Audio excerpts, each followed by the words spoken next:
Sunlight filters through. A tender green leaf drifts leisurely from the foliage. Thunderous applause erupts by the fountain. Guests in elegant attire converse. Verona stands amidst a cluster of flowers. With her hands clasped beneath her chin, she reveals a gentle smile. My name is Verona Rosentine. I am living inside a fantasy novel. It is a mediocre story about a saintess fighting against dark magic. Of course, I'm not the female lead. Davian, draped in a pure white wedding dress, cradles a blooming branch of white flowers. A blush of happiness rises on her cheeks under everyone's gaze. She breaks into a smile. I am merely her best friend, an ordinary supporting character. Verona gently pats Davian's back, her eyes watching her dear friend with tenderness. The two whisper against the floral backdrop. Relying on my knowledge of the story's direction, I fought alongside the male lead to defeat the evil villain. Lewis embraces Davian from behind, kissing her hair. I personally brought this novel to its happy ending. This journey was by no means easy. Verona clasps her hands over her chest, silently watching the happy scene before her, a faint smile of relief touching her lips. But it was still a fulfilling life. I aged like that, and my life finally reached its peaceful end. It should have been that way. Verona gazes at herself in the mirror, her fingertips trembling as they touch her cheek. What on earth is going on? I clearly already died. She cups her face in her hands, her eyes filled with shock. The girl in the mirror is in the prime of her youth. Completely unable to understand the reason for this regression, I was forced to start this life anew. A crack opens in the darkness, sounding like the shattering of fate. This is impossible. Verona stares at the mirror, her breathing becoming rapid. After dying, I actually returned to the starting point. I strictly followed the novel's ending. Why have I returned to the beginning? Verona stares at the reflection in the mirror. Could there be another solution? Thus began her third life. Dressed in a dark gown, she walks coldly past the kneeling Davian. She intentionally made things difficult for the female lead in every way possible, only to eventually die a miserable death as a traitor. In her fourth life, Verona dons a dark red cloak, her body tightly bound by thick ropes. She stands before a towering guillotine. The result of joining a dark magic organization was a public execution. Fate shatters once more like a mirror, the cracks spreading wildly through the darkness. In her fifth life, Verona's hand drops weakly, her fingertips trailing across the cold edge of the bed. She became a complete invalid, dying in solitude without achieving anything. In her sixth life, she changes into sharp hunting attire, gripping a long sword with both hands as she slashes through the wilderness. She tried to use force to sever the shackles of reincarnation. In her 10th life, Verona huddles against a dark stone wall, her ankles bound by heavy iron chains. She wastes her time with bare feet in a cold prison cell. In her 17th life, she snaps her eyes open, her gaze cold and sharp as a blade, revealing endless fatigue and anger. And now, Verona stands silently before a broken mirror, letting the cracks run across her face.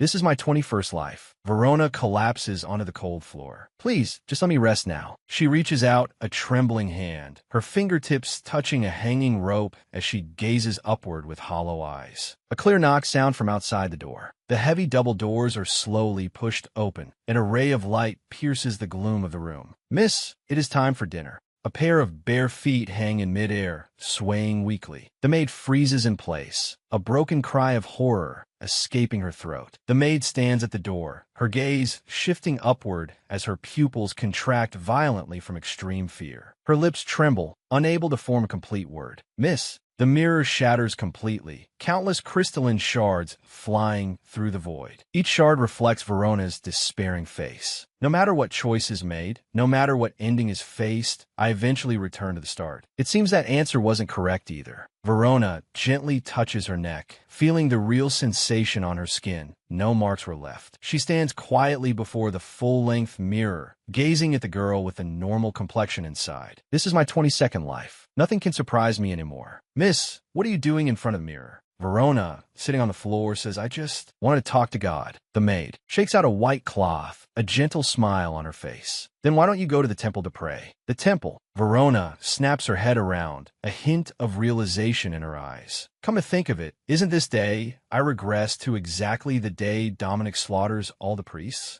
Dominic stands amidst the raging flames, his long sword dripping blood onto the ground. His cloak billows in the firelight. The surroundings are filled with ruins and broken walls, blood staining the sacred steps. Dominic, Locrane, the villain destined to destroy everything in the novel. He suffered abuse in the temple orphanage, eventually awakening dark magic, but his soul was completely consumed. In every life I have experienced, Dominic was the demon who ended everything. Verona tilts her head, her gaze focusing on the void. Speaking of which, why does he always play the role of the villain? If I could prevent his fall, would the ending be different? This is a method I have never tried. Verona props her hands on the floor, her fingertips trembling slightly from the effort. But could doing this really change this damned reincarnation? She sits alone in the dark room, her back looking thin yet resolute as she faces her inescapable fate. She falls into a long contemplation. No, I must try. I have nothing left to lose anyway. Verona suddenly stands up from the mirror, her long hair swaying violently with the movement. Rose, please prepare the carriage for the temple immediately. The afterglow of the setting sun spills between the magnificent stone pillars. The temple corridor is dyed a vivid orange red. Verona, wearing a dark cloak, walks alone on the empty steps, her footsteps echoing in the silent hallway. She reaches out her fingertips to the heavy wooden door, slowly pushing open the entrance to the unknown with a harsh creak. Verona passes through the towering pillars. The red carpet stretches beneath her feet toward the sacred altar at the end. She walks alone toward the depths of the hall, each step exceptionally firm. Verona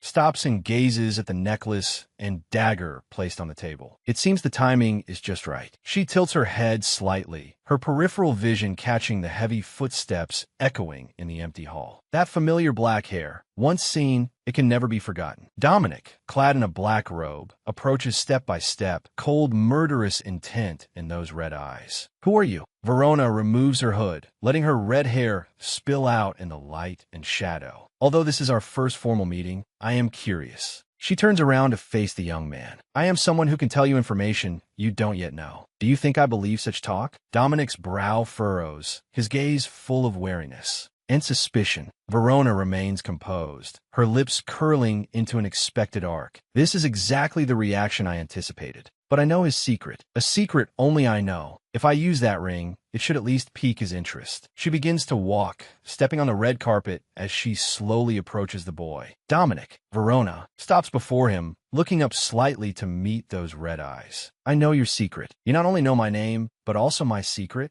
Dominic's gaze turns icy. He suddenly reaches out, his fingers like iron pincers as they firmly grip the back of Verona's neck, roughly pulling her toward him. Verona's pupils shrink, her breath hitching from the sudden impact as her body is forced backward. Her gaze crashes into those eyes burning with rage. What exactly is this secret you speak of? Dominic leans down, his nose almost touching her face, his lips pulling into a cruel and dangerous arc. Tell me clearly right now. Dominic leans close to her face, whispering his query about what the secret is, a smirk on his lips as he gazes at Verona from inches away. Tell me now. Verona tilts her head up slightly, her expression looking somewhat surprised. You really are impatient, Dominic. You possess royal blood. Dominic stops smiling. Stop joking. This is absurd. Verona abruptly pushes his shoulders away, creating distance between them. If I twist the facts a little, it should be fine. I saw the future. Dominic props one hand against the wall, trapping Verona in front of him. So, do you intend to make a prophecy? Dominic's brow furrows. My mother was just a commoner. Everything you said. Verona looks directly into his eyes. You have a sapphire ring, don't you?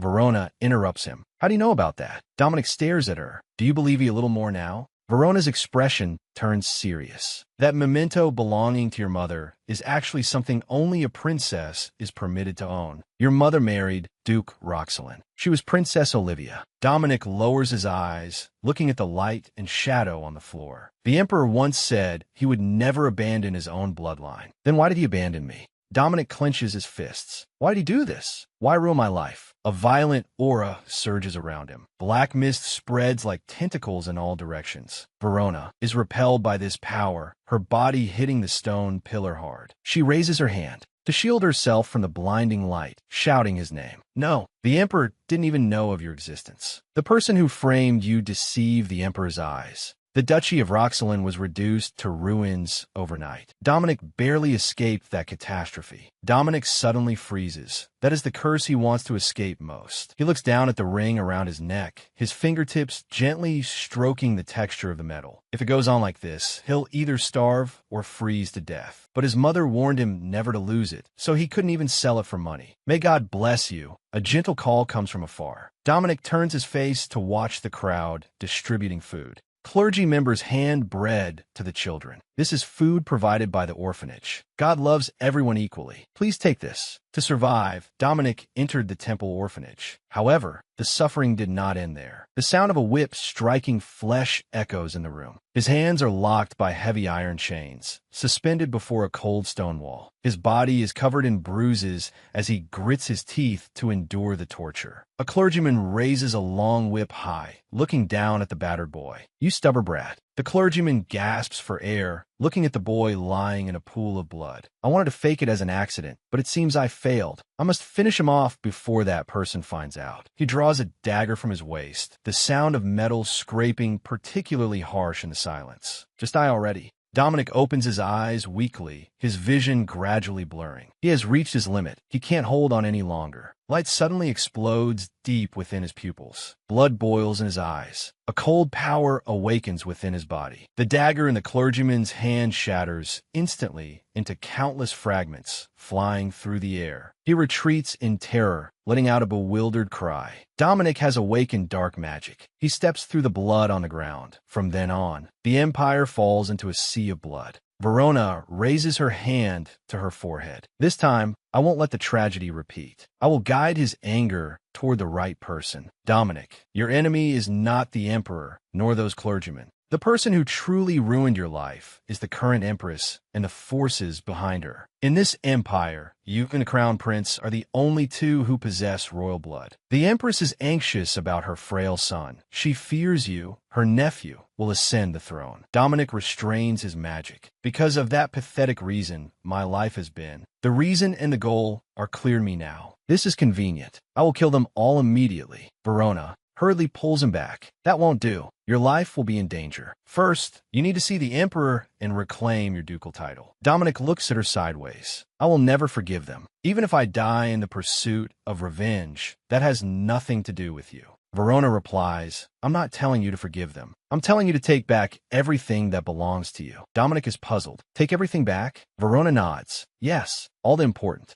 and precious things you lost because of the Empress." Dominic scrutinizes her. "Why is this woman telling me all this?" Dominic approaches Verona step by step, pinning her against the wall. "Who exactly are you?" Verona defends herself. I am the daughter of Earl Rosentine, Verona." "Rosentine?" Dominic scoffed. "You're saying an earl's daughter has the power of prophecy? Furthermore, you're trying to use that power to save me. It makes no sense at all." Verona looks directly at him. "It's because I believe if you can survive, it will be the best outcome for me as well. I only hope everyone can be happy in some way. You may believe me, or you may not, but I want to save you." Dominic stares at her blankly. "What on earth are you saying?" A voice comes from outside. "Your Majesty, please come this way." Dominic looks toward the door in shock. Verona grabs his hand and whispers, "Come with me." The door slowly pushes open. "We have arrived, Your Majesty." The Pope looks into the room with a puzzled expression. There is no one there. The clergyman wonders. This is strange. "I was certain I felt someone's presence here." The Pope says, "It might just be your imagination. There's no suitable hiding place here either."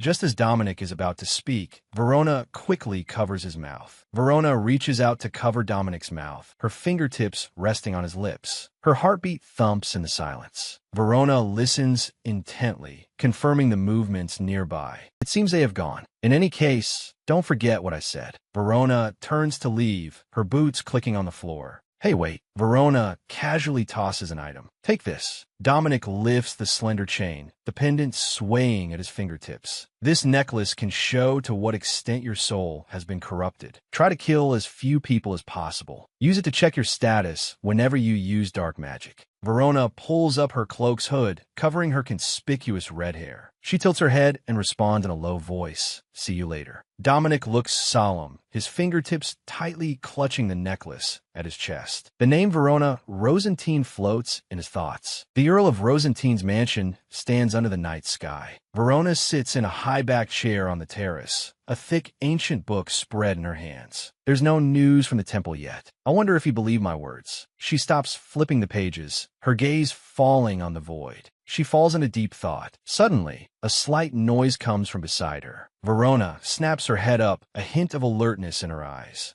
She stands up and walks to the edge of the terrace, her hands gripping the carved railing as she leans over to look down. I thought I heard something just now. Verona is startled, her body trembling involuntarily. Dominic? Dominic is sitting on a thick tree branch, one leg propped up, his arm resting casually on his knee as he looks down at the figure on the terrace. Verona holds the railing with both hands, looking up at the boy in the tree. Hey, why are you staying in a place like that? Dominic changes his posture, his tone flat. I can't exactly walk in through the front door grandly, can I? Verona lowers her eyes, a helpless, bitter smile appearing on her lips. That's true. It does make sense. She looks up again, doubt in her eyes. By the way, what are you even here for? The tree branch is empty, leaving only swaying leaves. He's gone. Verona looks around. Outside the terrace, there's only the silent night. She stands alone on the high ground, the evening breeze blowing her long hair as she gazes at the spot where the figure had appeared. Verona turns around abruptly. The light suddenly goes out, and her foot slips. Losing her balance, she falls backward. A dark cloak sweeps through the air with the sound of fabric rustling. Careful! Dominic reaches out and puts his arm around her waist. He catches her steadily in his arms. Verona leans in his embrace and looks up. Why? Why are you here? Dominic lets out a muffled groan, his body pressing heavily forward. Verona notices something is wrong, her gaze falling on his abdomen. Are you injured? A dark patch of blood is seeping through the side of his dark uniform. The two sit on the edge of the bedroom bed. Verona watches the boy. How did it become like this? Dominic stands in the middle of the room. I ran into the returning holy knights when I left the temple. The power is hard to control. He turns his face away, avoiding her gaze. Didn't you warn me not to kill anyone? Verona gazes at the boy. Dominic suddenly clutches his collar. But this is different. His breathing becomes rapid, his fingertips trembling from the effort. Verona stretches out both hands, her fingertips touching his shirt. The buttons are undone one by one. Dominic's body freezes, his gaze falling on her focused profile. She leans close to his chest, continuing to undo the remaining buttons. A flush appears on Dominic's cheeks. His eyes have nowhere to settle. The shirt slips off his shoulders, piling at his waist, revealing the boy's scarred back. Verona stares at the wound. This injury is too serious. Can it really be left like this? As long as the bleeding stops, it will heal soon. Dominic sits down shirtless, the bandages around his waist stained crimson. Verona moves behind him, her gaze frozen on the boy's back. These are the marks left by the abuse from those priests. She never imagined it was this severe. Verona extends her hand, her fingertips hovering over the crisscrossing scars. It must hurt a lot. Dominic turns his head slightly. Can't you act a little more shy? Verona retorts, the one who is half naked right now is you, not me. Dominic lets out a light chuckle. You really don't give an inch. Dominic lowers his eyes, his expression softening in the shadows. Verona stares at the boy's back. Did he really endure such heavy injuries and make it all the way here? Dominic props one hand on the bed, his arm muscles tensing. Don't misunderstand. I didn't come here for you. He suddenly leans in, pushing Verona into the corner of the bed. Their breaths are inches apart. I came here for something else. Verona tilts her head up slightly, her eyes showing confusion. Then for what? Dominic's lips curl into an arc, his eyes deep. I have a favor to ask of you. Verona freezes. A favor? Dominic looks directly into her eyes. It's not anything difficult. Let me stay here. Verona is in a daze. Stay. What? She suddenly stands up, her finger pointing tremulously at the boy. Stay here? Why? Dominic looks composed. You might not know it yet, but I have nowhere else to go now. He reaches out and accurately grips Verona's wrist. No killing, no dark magic. I've done everything you instructed. So, this small request should be fine, right? Dominic's lips curl up slightly, revealing a meaningful smile. Didn't you want to help me? For that so-called best future? Dominic raises a hand to touch his ear, his gaze locked on her face. In that case, you should take responsibility. Verona holds her breath, her gaze frozen on the boy's face. The name Dominic Locrane echoes repeatedly in her mind. What exactly are you planning? This uncontrollable situation makes her feel a surge of sudden unease. Dominic, still shirtless, holds Verona's wrist and guides her hand to his cheek. The movement is gentle, yet carries an undeniable force. Verona stands rooted in place, staring into those deep eyes, trying to read the truth behind that smile. Dominic's lips curl. You want to save me, right? For that so-called best future. Still shirtless, he leans against the headboard, his long fingers tugging at Verona's sleeve. In that case, you should take responsibility. Verona's eyes widen, her breath stopping in shock. What on earth are you saying? She instinctively wants to pull her arm back, but her body freezes in place. Dominic draws closer, his gaze wandering over the girl's face. What? Did you think I was going to eat you? Verona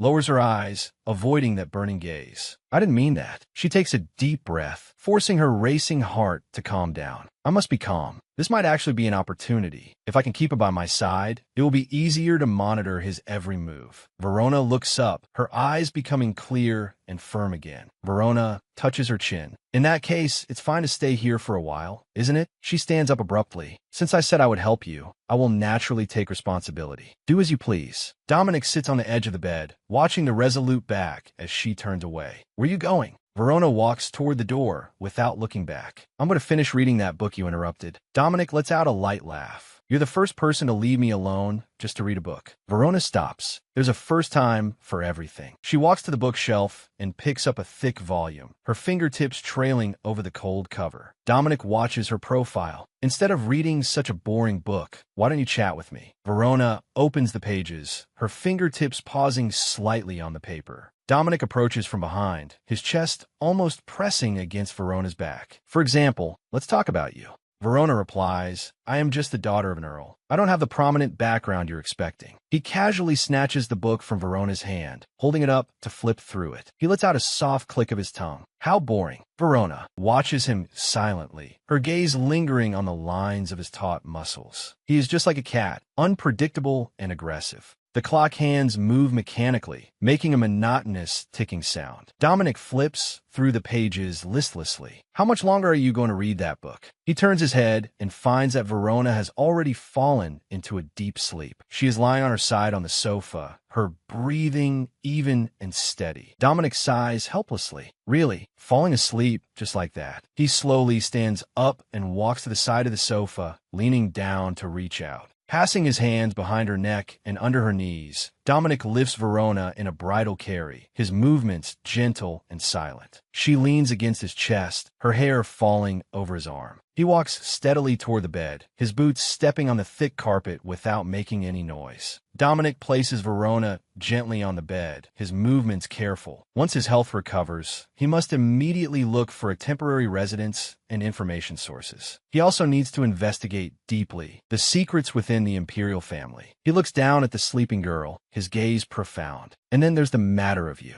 Stars twinkle in the night sky as a dream arrives. Verona. A call comes from afar. Verona stands in a garden in full bloom, her expression somewhat dazed. It is a dream from a long time ago. Time together. In that case, you shouldn't have come in the first place. The man folds his arms, his tone cold. Then, didn't I tell you not to say such things? Davian quickly speaks up to stop him, her expression a bit embarrassed. Verona watches them silently. Davian, then, I made a terrible choice. This choice might eventually hurt you. You might even hate me for it. Davian says calmly, if you can still find happiness, then I am willing to endure all of this. Davian tightly holds Verona's hand. That choice was for your happiness, wasn't it? If you can still be happy, then I am willing to understand everything. No matter what choice you make, we are friends forever. That fact will never change. Verona looks at her dear friend, a bitter smile appearing on her lips. Davian, you really are. A low male voice suddenly tears the dream apart. Dominic leans in close, his hands propped on either side of Verona. Whose name were you just calling? Verona snaps her eyes open, seeing Dominic's face inches away. Her breathing quickens from affright. The crisp chirping of birds comes from outside the window, tapping against the frozen air. Verona rubs her sleepy eyes. I remember I was indeed reading a book just now. Dominic sits on the edge of the bed, watching her dazed state. You fell asleep like that, so I carried you to the bed. Also, is this Davian? You kept murmuring that name in your sleep. Verona's body suddenly freezes. I forgot. Davian is the center of this world, the focus of everyone's attention.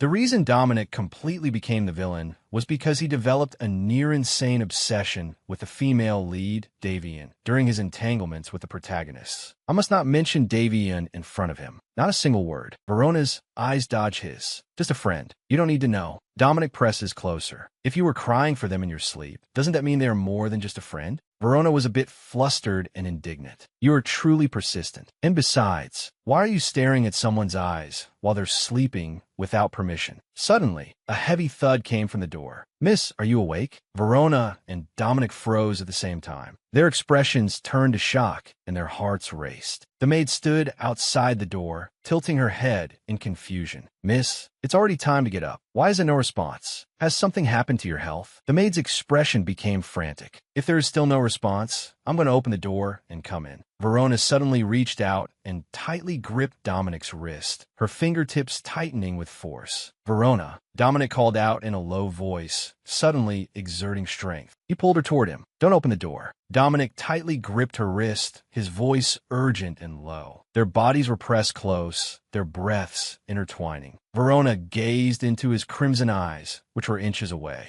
Her heartbeat was deafening in the silence. Dominic suddenly exerted force and pulled Verona toward him. Verona, don't open the door. He tightly gripped her wrist, his breathing hurried and low. His gaze held an unquestionable determination. Verona looked at their overlapping hands, feeling the warmth of his palm. Dominic, don't worry. She looked up, a reassuring smile appearing at the corner of her mouth. I will not betray you. Dominic stared into her eyes, their hands still tightly intertwined, as if that were the only salvation. The maid looked frantic. Could something have really happened to the young lady? She suddenly pushed open the door. Miss, are you all right? Verona leaned against the headboard, her face showing a hint of weariness. I'm feeling a bit unwell today. The maid hurried to the bedside, her hands clasped over her chest. What should we do? Shall I prepare some medicine for you? Verona shook her head gently. It's fine. I just need a little rest. I'll be fine. The maid looked out the window. Sunlight spilled into the quiet room. She turned around and silently retreated toward the door. Miss, there seems to be something on the balcony. The maid looked out the window with a hesitant expression. Verona suddenly grabbed the other's shoulder. Don't mind that. I'll only open the window a bit for ventilation. Mississippi. The maid was pushed toward the door, her footsteps appearing a bit disorganized. I want to rest properly this morning, so please come back later. Verona pushed the maid out of the room, her tone carrying an unquestionable firmness. The maid stood outside the door, her expression still showing a hint of confusion. The door was slammed shut, the lock clicking crisply. The maid stood alone in the hallway, tilting her head as she watched the closed door. Her footsteps gradually faded away. Verona leaned her back against the door and let out a long sigh of relief. She's finally gone. Dominic crossed his arms. What exactly was that about, making you so worried? Verona asked. Did you think I would scream just because there's a strange man here? I haven't fully trusted you yet. She stepped toward the center of the room. If you make any suspicious moves, I am prepared to kill you and that maid at any time. Verona asked with black magic. Dominic nodded. That's right. Verona asked in return, doesn't using black magic have any effect on you at all? Dominic stopped in his tracks. None at all. In fact, the more I use my power, the stronger I feel. He reached out his right hand, a dark aura swirling around his fingertips. More importantly, you seem unusually interested in black magic lately. Dominic turned around and stared into Verona's eyes. Is it because someone close to you died from black magic? Dominic was covered in blood, his head bowed, and his breathing weak. Verona gazed at the tragic scene before her, a cold, intense calm in her eyes. Think what you like. Verona looked away. If you cannot trust me, then kill me. I don't care. Dominic walked toward her. Why do you treat your own life so lightly? Or do you really want to die? Verona let out a light chuckle and slightly turned her face. At least not for now, because in this life, it seems many things will change. Verona looked at him. But remember this, I will never betray your trust. If you doubt me, no matter how many times it takes, I will prove it to you. I will take responsibility for choosing to help you. The corner of Dominic's mouth curled up slightly, revealing a fleeting arc. In that case, he reached out and firmly grasped her hand. It's a deal. Dominic's lips curved slightly. I acknowledge you as my formal ally. Verona turned around. To commemorate our partnership, I'll give you a piece of information. Soon, a highly talented paladin will become your shackle. Dominic asked indifferently, just a paladin? Verona replied. He won't be as easy to deal with as you think. Although he's just an apprentice knight now, that he possesses incredible potential. He will be an opponent who gives you a headache, so it's best to avoid him. Dominic's expression turned serious. I'll keep that in mind, Verona replied softly. Dominic stepped toward the window. Where are you going? Verona followed closely, her gaze trailing his back. Dominic put on a dark cloak, going for a walk. His body turned into specks of light and disappeared at the edge of the balcony. The town streets were bustling with the sounds of people. Residents were busy moving past the stalls. Dominic lowered his hood and merged into the noisy crowd. I will never betray your trust. Verona's words echoed in his ears. He stood by the window with a meaningful smile on his face. What a strange woman. Dominic stepped forward and disappeared at the end of the street. Verona had faced his threat without a hint of fear, simply stating what she wanted to say. Is it because of that she seems interesting? Dominic reached out to tighten his black cloak, his fingertips brushing against the cold metal buckle. Or is it that I desire her? But one thing is very strange. So what do you think? If you cannot trust me, then kill me. I don't care. Dominic gazed at Verona's back. She had no attachment to her own life. Why on earth was that? He walked alone through the noisy streets, his figure blending into the passing crowd. Dominic, I long for death. Dominic suddenly clutched the front of his shirt, his pupils trembling with shock. That whisper seemed to still be lingering in his ears. Dominic suddenly stopped in his tracks. Verona? He looked around the noisy street. An auditory hallucination? You know nothing. The cold voice exploded in his mind again. Dominic's expression froze. What is this? Verona, what exactly are you hiding? A few days later, at the magnificent manor under the sunlight, Verona watched the figure ahead and softly called out, Dominic, you always go for a walk every day. Dominic said, didn't I say I want to take back my dukedom? I'm just preparing for that. Verona asked, really? Dominic stared ahead, that voice surfacing in his mind again. I want to die, Dominic. Of course. What else could it be? Dominic put on his dark cloak, covering half of his face. I'll be back around evening. The cloak whipped in the wind, turning into a trail of black smoke and disappearing at the edge of the balcony. Verona stared at the empty courtyard. What does he do outside all day? Verona stepped forward. The patterns on her skirt swayed with her movement. Regardless, I have no need to care about what he's doing. I have more important things to do. Verona pushed open the heavy door. She stepped out of the room. A maid was pushing a dining cart through the hallway. She stopped and asked, Miss, are you going out? Verona stopped and turned to look at her. Oh, Rose. Rose pushed the cart closer and bowed slightly. I will arrange a carriage for you immediately. Verona replied softly, thank you. Also, can you help me keep this a secret from my father? Rose showed a confused expression. Keep it a secret from a count? Where are you going? Verona looked around to confirm no one was nearby. She leaned in and whispered in Rose's ear, Rose, do you know that father has an older sister? Rose nodded. Yes, but what about it? Verona lowered her voice. I'm looking for her son. My cousin, that is. Rose's eyes widened in shock.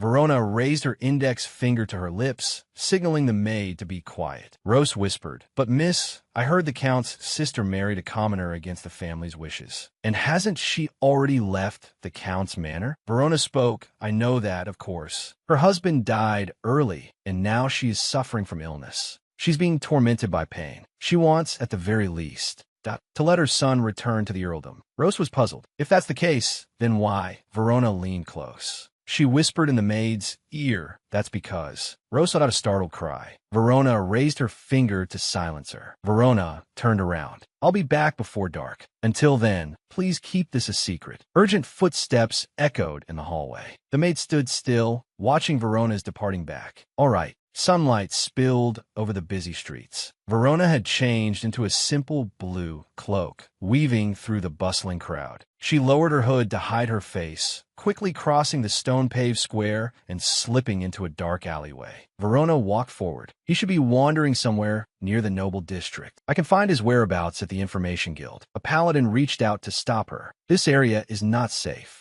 Verona instinctively asked, what are you doing here? The paladin was puzzled. Do you know me? Verona lowered her gaze to avoid his eyes. No, I mistook you for someone else. I didn't expect to meet him so soon.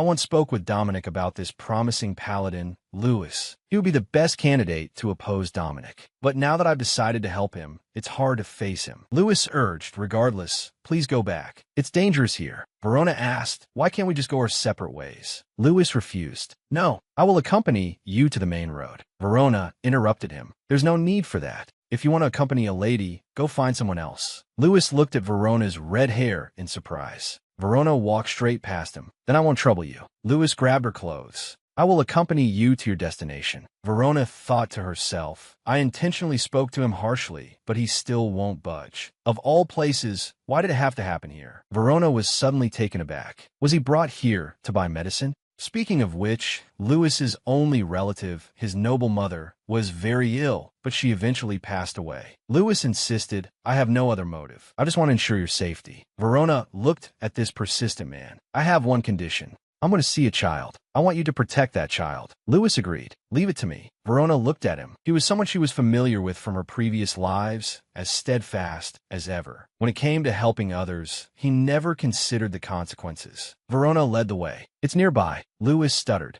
All right. It's dangerous, so please let me lead the way. Verona asked in return, even though you don't know where I'm going? A leather boot peeked out from behind a stone pillar. A shadow under a dark hood watched their every move. Lewis followed closely behind the girl, their footsteps echoing in the empty alley. May I ask where you're going? Verona walked forward without looking back, her voice cold and calm. The Information Guild. Lewis walked with steady steps, his boots thudding heavily on the stone pavement. Is it for the child you're going to see? Verona nodded slightly. Yes. The people there know the child's whereabouts. The heavy wooden door was slowly pushed open, letting out a piercing creak. Dust danced in the beams of light. A man stood behind the counter, nonchalantly organizing wine bottles. A rare guest. This isn't the kind of place a lady should be brought to. Verona lifted her hood and walked straight to the bar. Who I am doesn't matter, does it? She extended her slender fingers and pressed a gold coin onto the table. As long as the payment is made, this place can investigate anything, can it? The man let out a light chuckle, his fingertips sliding across the counter. You're absolutely right, my lady. Verona lowered her hood. A certain noble family hired some thugs to prevent a red-haired child from approaching. You should know about this. The man rested his chin on his hand, his gaze scanning the coin pouch on the counter. Let me think. My memory has been a bit fuzzy lately. He suddenly clapped his hands, a playful smirk curving his lips. I remember now. That boy was making a fuss about seeing someone at the time.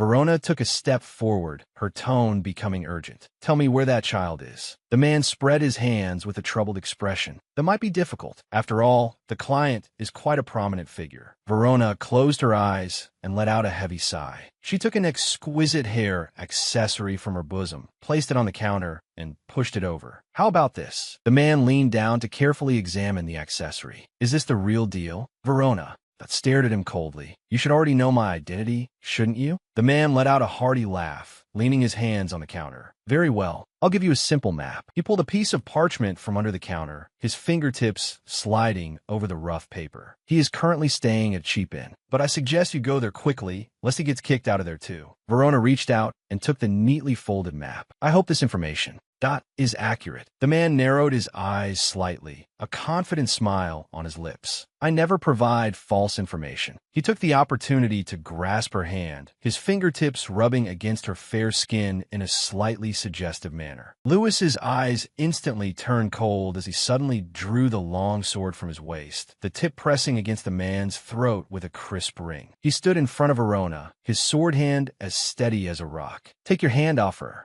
Lewis pressed the sword against the man's throat. If you still want her life, then apologize properly. The man raised his hands, a frivolous smile on his face. It seems you have a very loyal guard. I'll apologize, then. Lewis's gaze was sharp, showing no intention of retracting his weapon. Verona reached out and pressed down on his pauldron, her fingertips applying slight pressure. He's not worth your effort. Let's go. Lewis's tense shoulders relaxed. He sheathed his long sword and replied in a low voice, understood. The two walked out of the building side by side, their figures gradually disappearing at the end of the street as their boots clicked on the stone road. Lewis turned his head to look at the girl beside him. Are you really all right? Verona pulled her blue cloak tight and continued walking without stopping. It was unpleasant, but I'm fine. Lewis followed closely behind with steady steps. You really should have made him give a formal apology. Is it because you're also doing this to help that poor child? He stopped and looked at the building at the end of the street. Louis turned around, his expression becoming serious. Is the child you want to protect that boy? Verona stopped, her back to him. Yes. Louis gazed at her back. I'll go with you. Verona looked back, a faint smile on her lips. Then we'll go by carriage. Follow me. Louis's face flushed slightly as he nodded vigorously. All right. He stepped forward, his boots thudding heavily on the stone ground. Louis suddenly stopped, his body freezing in place. He suddenly turned his head to look at the empty street. Wait a moment. Verona stopped and looked at the night beside her in confusion. What is it? Louis's brow furrowed as his gaze searched through the scattered buildings. His expression became grave. No, it must be my imagination. Verona breathed a sigh of relief and started walking again. Don't scare me like that. Louis followed silently behind, his boots thudding again as their figures disappeared deep into the alley. Dominic's boots made a dull thud on the stone road. He stopped and stepped into the shadow of a building. What is the meaning of this, Verona? He pulled back his dark hood, revealing his black hair, his eyes coldly watching from a distance. You didn't even notice my presence. Is this the talented paladin you spoke of? Louis walked down the street, his face still slightly flushed, his expression appearing a bit awkward. He's still just an apprentice knight, but he's a fellow with incredible potential. Even for you, he will be a troublesome opponent. So try to avoid meeting him as much as possible. He slightly turned his head, a hint of self-deprecation in his tone. So, someone like me is fine, but seeing him is okay? Louis walked beside Verona, his white uniform exceptionally bright in the sunlight. The two were crossing a quiet street. Verona lifted a corner of her hood, revealing her vibrant red hair, a faint smile on her lips. Dominic, hidden in the shadows, parted his thin lips. Is it because he's a paladin of the temple? He tightened his dark cloak, a hint of coldness in his eyes. It's truly unpleasant. Dominic turned his face slightly. Is it because he's a paladin of the temple? His brow was furrowed, a hint of coldness in his eyes. I don't like him. The carriage wheels rolled over the stone road, making a dull vibration as it slowly crossed the quiet street. Verona tightened her blue cloak, her finger resting against her chin, lost in deep thought. Louis turned his head to watch the girl beside him.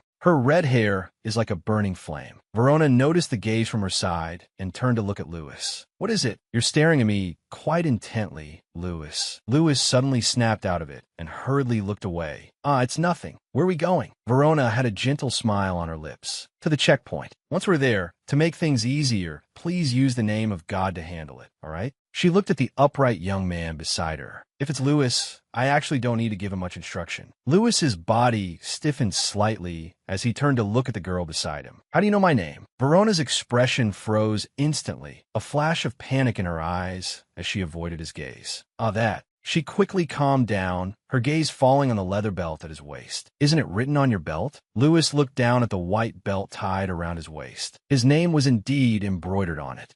Verona turned back to look ahead. I don't know who is sick, but I hope they get better soon. Louis lowered his eyes, his expression appearing somewhat solemn. I am grateful. More than that, your tone has unknowingly become casual. Verona's body suddenly stiffened, a hint of cold sweat appearing on her forehead. If that makes you uncomfortable, I'm sorry. Louis shook his head gently, his voice warm. I don't mind. Please, feel free to speak casually. Verona gave an awkward smile. I must be careful with my habits. The carriage stopped in front of a grand building. Louis was the first to get out, extending his arm to steadily support her, his movements upright and elegant. Verona took his hand and stepped down from the carriage onto the stone road. You truly are a paladin with impeccable etiquette. Louis looked ahead, his expression humble. No, I've only studied noble etiquette in theory. Verona stepped forward, her skirt swaying gently with her movements. From now on, whenever you encounter a noble, just do as you did just now. She turned her head slightly. If anyone tries to embarrass you, be sure to tell me. Dealing with mediocre nobles who abuse their power.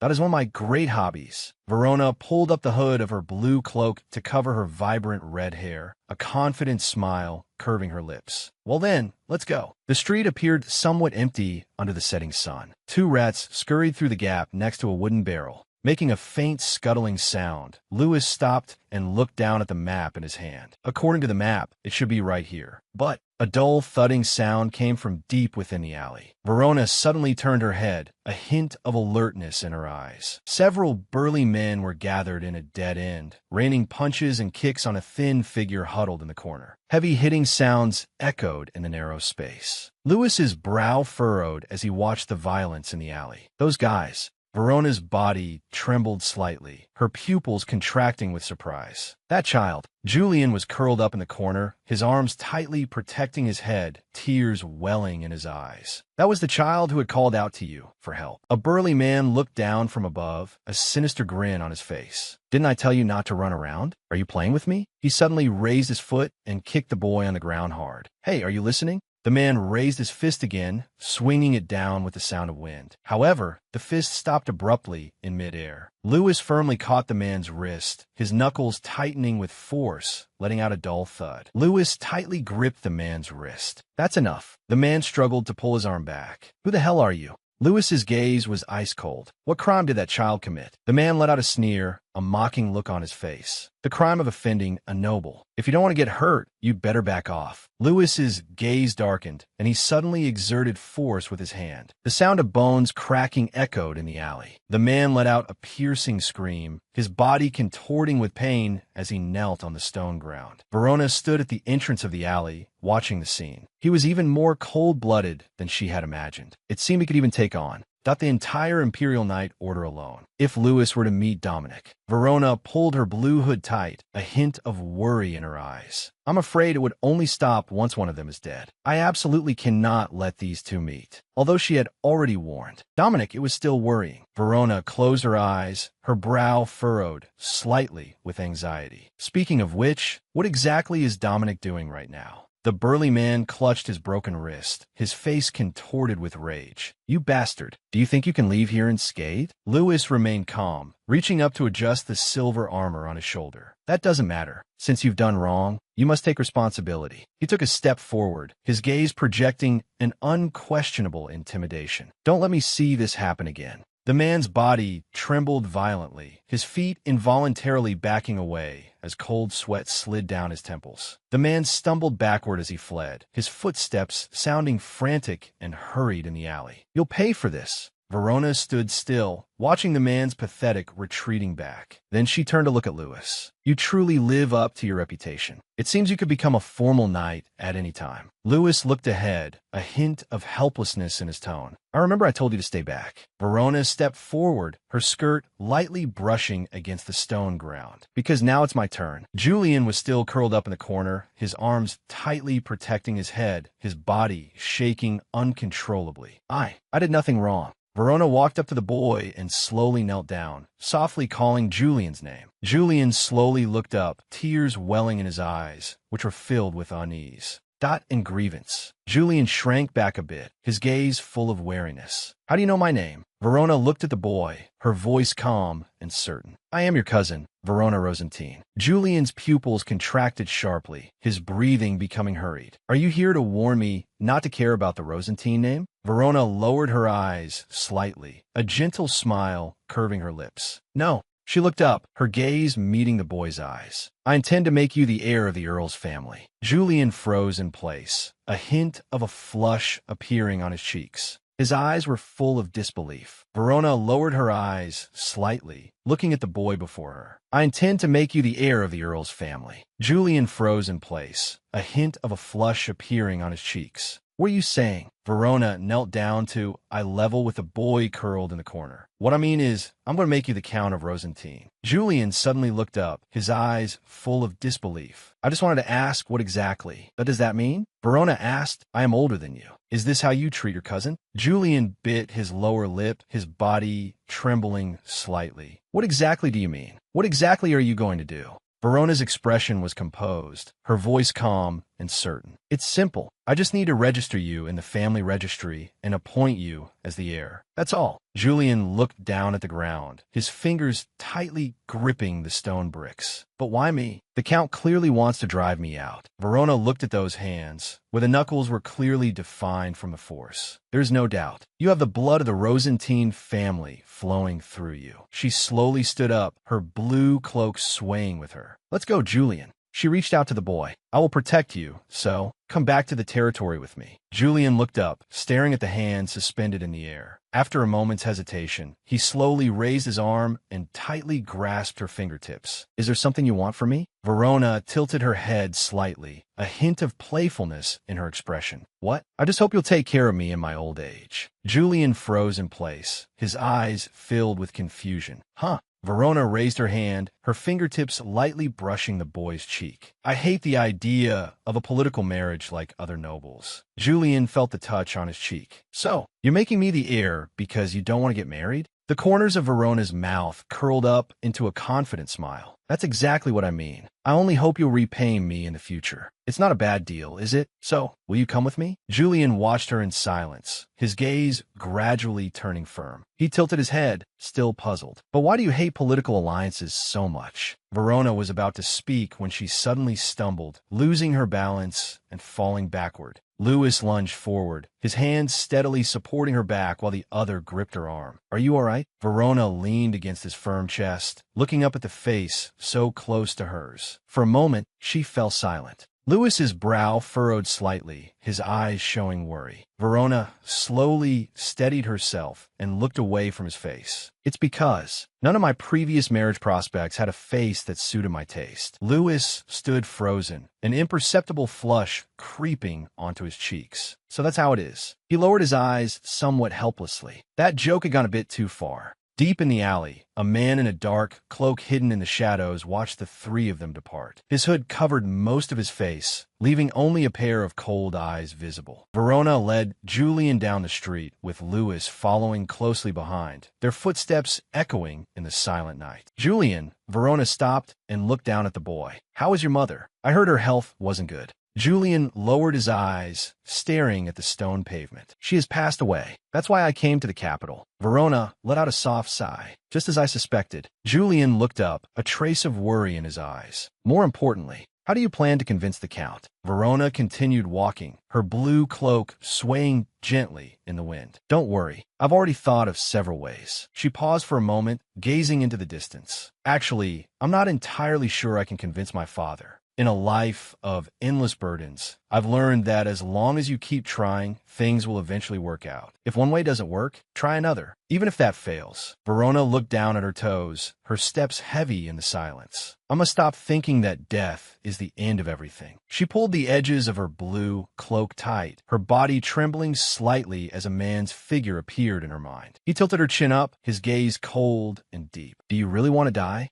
Why did those words suddenly flood her mind now? Verona took a deep breath, trying to calm her racing heart. "Regardless, I can only look forward now. I need to get back quickly. The black cat might already be waiting for me at home." Verona stopped and scanned the empty street. "Louis, Julian, wait here for a moment." Louis looked confused. "What is it?" Verona pulled up her hood to hide her vibrant red hair. "Don't follow me. I won't go far." She walked through the dark alley alone, her leather shoes clicking sharply on the stone. Her pace quickened until she came to a sudden halt at a corner. "Dominic." Dominic emerged from the shadows, a smirk curling beneath his hood. "So, that man is your secret?" Verona glared at the boy in black. "You've been following me. Then you must have heard. Today was the first time I met Louis." Dominic lowered his hood, his expression mocking. "It seems you're already intimate enough to call each other by name." Verona turned her head, avoiding his sharp gaze. "He is the holy knight I told you about. For the sake of the future, there's no harm in establishing a good relationship with him. There's no downside." Dominic's eyes darkened, his tone laced with displeasure. "Is it really necessary to get that close to him?" Verona was stunned. "What?" Dominic turned around, his back to the moonlight. "If he's such an amazing holy knight, he should have cut off that bastard's arm the moment that scum from the Information Guild laid a hand on you." Verona stopped and stared at his back. "So, you really saw everything?" Dominic turned his head slightly. "If you're going to make plans like this, you could have told me first. I'm the one who should be your partner. And the person you trust most." Verona gave a gentle smile. "Are you worried I'll betray you and join forces with the temple?" "That won't happen. We can talk more later." She was about to walk away when her wrist was suddenly seized by a strong force. Dominic held her hand tightly, his grip unyielding. Verona, Dominic suddenly pulled her close, leaning down to stare into her eyes. Look at me. Verona froze, looking up into those chilling red eyes. Her breath hitched. Let go of her hand. Lewis had appeared behind them at some point, staring coldly at Dominic with an unquestionable threat in his voice. Verona shuddered, her gaze darting between the two men as cold sweat trickled down her face. Dominic didn't let go. He only tilted his head with a provocative look. Lewis faced him expressionlessly, radiating a heavy pressure. The air seemed to freeze in that moment. It's over. Everything is completely ruined. Dominic turned his head, his eyes filled with cold, murderous intent. Lewis didn't back down, his aura becoming even more oppressive. Verona stood frozen as cold sweat ran down her cheek. This is the end. Lewis suddenly drew his sword, the silver blade flashing in the air. The sword pointed directly at Dominic. Dominic tilted his head slightly, letting the cold blade rest against his throat. Do you think a mere holy knight can threaten me? Verona rushed between them, spreading her arms to block the blade. Dominic, stop! Lewis, put your sword away. Lewis slowly lowered his arm, though his eyes remained fixed on the boy. This person seemed to be forcibly detaining you. Lady Verona. He sheathed his sword, his expression returning to its usual sternness. I was simply performing my duty to protect you. Dominic glared at the knight, a provocative smile on his lips. This is none of your business. Get lost. What do you think you can do with that sword? Lewis's gaze grew even colder. If I used this sword to slit your throat, would you still be saying the same thing? Dominic showed no fear, staring directly into those hostile eyes. Are you seriously trying to pick a fight with me? Verona closed her eyes, a vein of anger throbbing at her temple. Enough already. These two men. She suddenly reached out to grab the sword. Lewis's eyes widened in horror. Lady Verona, that's too dangerous. Dominic was also stunned. Who would be stupid enough to grab a blade with their bare hands? Verona looked up, her gaze scanning between them. That's because you won't listen to me and only care about fighting each other. I just want to show you who would get hurt if you kept this up. Lewis lowered his eyes, his expression returning to its usual upright manner. My apologies. I failed in my duty for a moment. Verona turned around, her skirt sweeping across the stone floor. Dominic, I'm going back to the Count's estate first. Dominic stood still, his eyes following her figure. Are you going to keep prioritizing that guy? Verona stopped but didn't look back. I told you it's not like that. I have urgent matters to handle. She quickened her pace, her shoes clicking rapidly. She had to separate these two first and find a chance to explain to Dominic later. Verona glanced back at the boy. You have your own business to attend to, don't you? Let's talk once we've both finished. Dominic watched her leave, a meaningful curve appearing on his lips. Oof. The carriage wheels rumbled over the stone road with a dull, rhythmic vibration. Verona sat inside, looking down at Julian sleeping beside her. His eyes were closed, his breathing steady and deep. Lewis broke the silence in the carriage. Was that man an acquaintance? Verona nodded slightly, her eyes still on the child. Yes, but he's not anyone important. Lewis looked out the window with a serious expression. In that case, it's best to keep her distance. I have a very bad feeling about him. Verona turned her head, a forced smile on her face. Thank you for your concern. She lightly clenched her hands, her fingers rubbing the fabric of her cloak. If Lewis could be a bit more flexible, maybe she could make him understand that Dominic wasn't that bad. But Lewis, in every lifetime, valued justice above all else. He stared straight ahead, his tone firm and cold. It's fine. If you've done something wrong, you just need to take responsibility for it. There was no convincing him. Verona stood before the grand iron gates, leading Julian off the carriage. Well then, please head back, Lewis. Lewis stopped and quietly watched Verona. I apologize for taking up so much of your time. Verona shook her head slightly, her expression apologetic. Please come visit the estate again. I'll prepare better medicine for you than last time. Lewis instinctively reached for the coin purse at his waist. Verona quickly waved her hand. This isn't a bribe. After all, you helped of your own free will. It must have been exhausting just now. Lewis froze, a faint blush appearing on his cheeks. You are a truly good person. Verona looked confused. Why say that all of a sudden? Is it because I said I'd give you better medicine? Lewis avoided her gaze, looking at a garden statue in the distance. I'm just doing what I want to do. Please don't have expectations of me. He paused, his voice sounding low in the night air. Even so, aren't you worried at all? About the ending for me and that man? Verona was speechless. That. Louis lowered his head slightly, his face hidden in the shadows of his hair. Perhaps I'm overstepping, but I'm just stating facts. I don't have any expectations of you, Lady Verona. Verona's brow furrowed, her expression uneasy. It's not like that, Anyway, that's what I meant. Suddenly, his expression became gentle and resigned. Indeed, I cannot measure your thoughts by my own standards, can I? Verona was full of surprise. For someone as rigid as Louis to say such a thing. If we can meet again, I will be very happy. Verona looked at the knight. We might not meet again. Louis lowered his head, his eyes showing a trace of loneliness. I understand. Seeing his dejected look, Verona offered a reassuring smile. Well, if you can become the greatest knight, the talk of everyone in the capital, perhaps I'll come to see you out of curiosity. Louis snapped his head up, his eyes reignited with fighting spirit. I will do my absolute best and work hard. Verona waved her hand helplessly. If you work any harder, others might not be able to handle it. Louis thought seriously for a moment. Then, I'll keep it moderate. Verona let out a clear laugh. Please do. Well, I should go in. She turned and walked toward the brightly lit mansion. Louis shouted at her back. If you need any help, please let me know anytime. Verona stopped, her expression becoming serious. She had warned him to be careful of Dominic, but would that really be okay? Dominic, in his dark cloak, walked quickly through the empty streets, his boots clicking sharply on the stones. Two followers trailed closely behind. One of them lowered his voice. Master, did you see the lady you were interested in? Dominic stopped and turned his head, his eyes gloomy. I saw her. Why was she with that guy? Dominic lowered his eyes, the memory of Verona's departing figure surfacing in his mind. Let's talk once we've both finished. Things seem to be getting more complicated. Verona was right. Dominic clenched his fist, his knuckles straining. The powerful holy power that had erupted in that moment was not something an ordinary person could possess. Talent of that level could still be easily crushed. Dominic opened his palm, and a dark red aura swirled between his fingers, hissing like a venomous snake. His eyes were cold and hollow. Shall I kill him?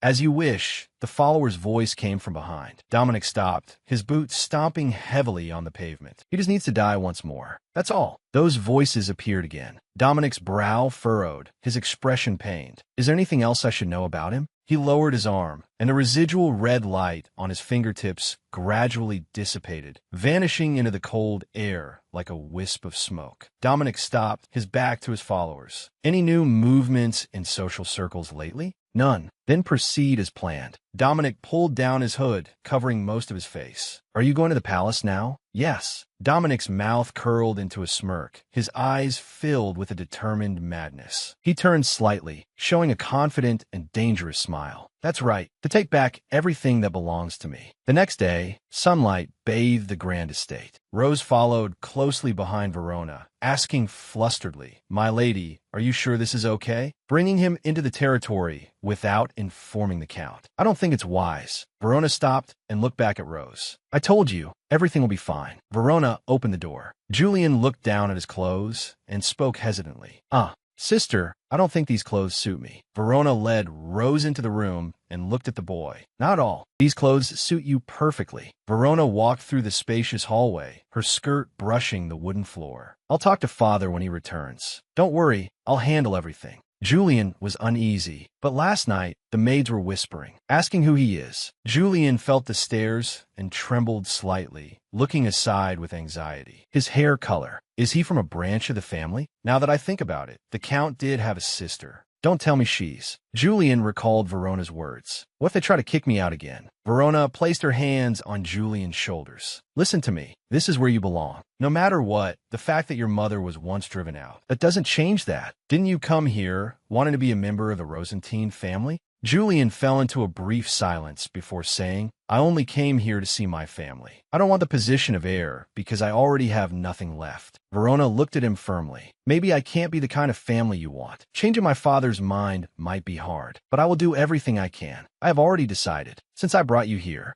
I will cherish and protect you. Julian made his decision. Then, I will trust you. I don't know if I'm worthy of this, but still, Verona interrupted. That doesn't matter right now. I don't mean to burden you, and I don't have high expectations of you. Julian worried, but I don't know anything. What if my actions cause the family to break apart? Rose giggled behind her hand. Verona thought, first, I need to find a teacher who can teach him proper etiquette. She held up a finger. If you don't understand, I'll explain things to you one by one. First, don't trust others easily. Julian asked, does that mean I can only trust you, sister? Verona denied it. No, don't trust me either. That's just the norm in noble families. She changed her tone. But you could trust me just a little bit. She thought Julian looked like a chick without a mother hen. Verona ended the conversation. Well, rest here. I'll call a doctor for you immediately. Julian happily replied, okay. Verona took one last look at Julian before leaving the room. Rose hugged her. Verona was startled. Rose? Rose sobbed with pride. It seems I've always seen you as a child. Yet you've grown into such an excellent young woman. I am so lucky to serve you, my lady. Verona smiled. Rose, you can always treat me like a child. I have no one else to rely on but you. From a distance, the Count's furious voice echoed. What is the meaning of this? Verona said, so father's already back. I'll go see him. Rose cheered her on. Yes, my lady. I sincerely wish you luck. Verona walked out, her footsteps echoing in the corridor. She saw a familiar face. Roderick. Roderick responded happily, my lady. This was Lord Roderick, her father's assistant. Verona asked. He looks upset. Where did you two go? Roderick hesitated. He was a good assistant, but Verona smiled and coaxed him. You know I won't report you. You should know I trust you, right? Roderick struggled internally, but eventually gave in. He leaned into Verona's ear and whispered, please promise me you won't tell the Count this secret. His Majesty urgently summoned the high nobles this morning. It's reported that his missing nephew has returned and inherited the title of Duke of Lochlann. Verona was stunned. Dominic had already done it. Roderick continued. It said His Majesty verified it personally. The Count, but seems confused as well. Just at a time when the Crown Prince is trying to consolidate his position, this happens. It might be true. After all, my father supports the Crown Prince, even though I facilitated this just to reclaim his throne overnight. I'm curious what he talked about with the Emperor. Roderick asked, by the way, why are you here? Verona explained, I came to talk to father about something. Roderick nodded. I see. The Count is inside. Please. Verona gripped the doorknob. She was curious about the situation, but she couldn't let Dominic get ahead of her. Roderick watched Verona enter the room with a scrutinizing gaze. The Count sighed helplessly. Roderick, I said we can talk later. He realized something was wrong and looked up. Verona,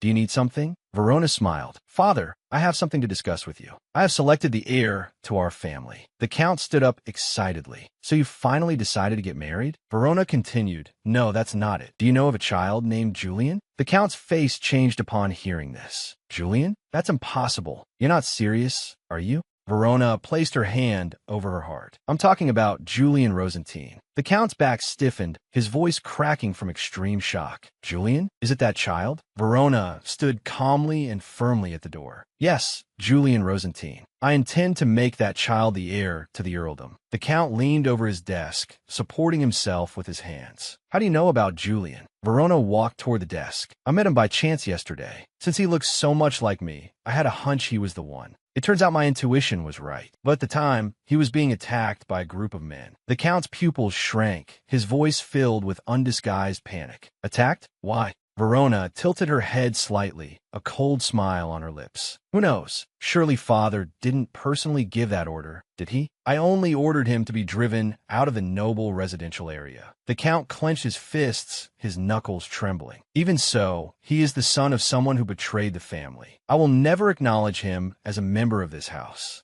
Verona watched her angry father, her tone as calm as water. But that person is no longer here. This anger is meaningless. Julian is a talented child. With careful teaching, he will surely become an excellent heir. Verona tilted her head slightly, her expression showing unquestionable authority. Father, please take this opportunity to become a wise count yourself. The Count frowned. At this point, that's impossible. Verona watched him, not entirely unable to understand his feelings. Countless fingers pointed at the grand mansion. Rumors spread like thorns. His sister eloping with a commoner knight had brought the family's reputation to ruin. But even so, those were not words a man who betrayed his own wife had the right to say. The Count, hugging his mistress's shoulder, had smilingly handed over a jewelry box. While he squandered money on outsiders, her mother was single-handedly supporting the crumbling home. Gorgeous jewels and high heels were scattered everywhere, unable to hide the scent of decay. Her mother, exhausted from trying to fill the financial gaps, eventually died of illness. A cold coffin lay among flowers, the marks on the cross clearly visible. She had dedicated her life to this family until her last breath. Even his beloved mistress eventually fled with the money, leaving only a cold farewell letter. Father not only lost his health, but also let the prestige of the Rosentine family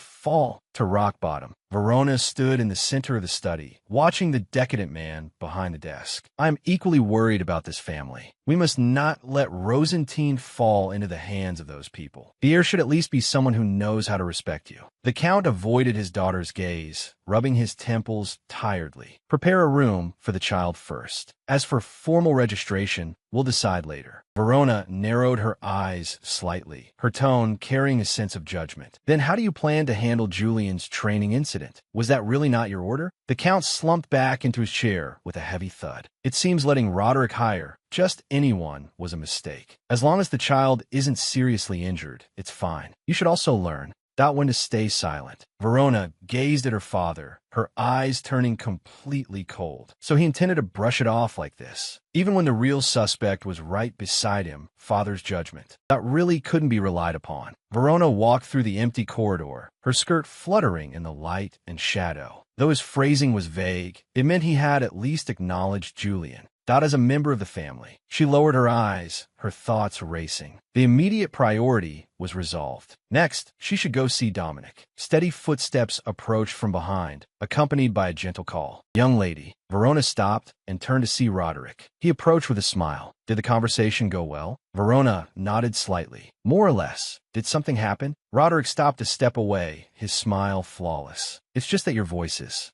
that could be heard outside. I heard you met a child named Julian. Verona's fingers twitched, her fingertips brushing the cold fabric of her dress. Roderick took another step forward, looking increasingly curious. I've never seen him, so I couldn't help but be curious. Verona watched him in silence, her breathing quickening. Playing innocent is useless. I already know everything that happened. She tilted her chin up slightly, her gaze locking onto him like a blade, filled with cold scrutiny. After her mother's death, Roderick had been hired to revitalize the Count's family. Standing with his back to the light, hands crossed behind him, he hid an ambition to swallow the entire family. Once her father died, he even planned to forge a will to force her to marry him. Verona gripped the letter in her hand, her fingers trembling with rage. If he only wanted the title, she might not have loathed him so much. Roderick bowed his head slightly, a hypocritical curve on his lips. But now, it was impossible for her not to notice that greasy, disgusting gaze.